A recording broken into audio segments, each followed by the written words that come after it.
I am PhD scholar and my name is Pawan Gupta and I am working in Noise and Vibration Control Lab, IIT Indore, and that is basically NVH lab.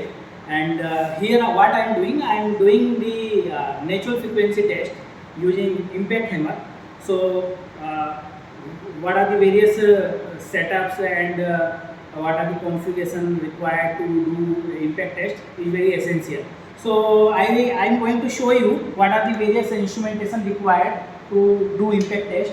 Like so, this is our LMS data equine system.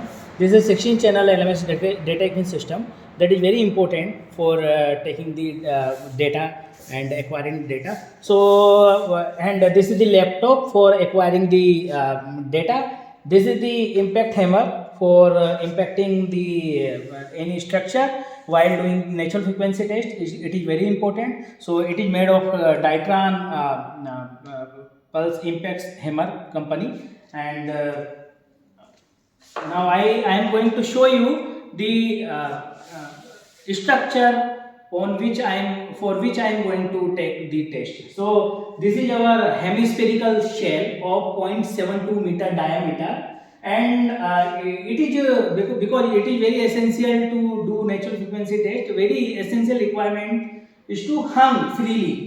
Okay, so that structure, that is hemispherical shell, is freely hung by ropeway. Okay, you can see, and the kind of accelerometer, the triaxial accelerometer, because accelerometer is very important to take vibration measurement. So here we have placed 3 accelerometer, like accelerometer 1, accelerometer 2, accelerometer 3, and these are all triaxial accelerometer.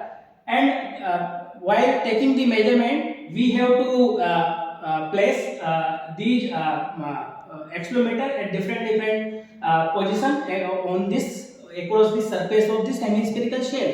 And the method which I am applying to take the natural frequency test is the roving impact hammer. There are two kind of method: roving impact and roving accelerometer. In roving impact, we just fix the accelerometer at desired position, and we are going to change the position of the impact hammer. Okay, now how I do this test, you can see that. Now you can suppose I am doing the impact test. So this is the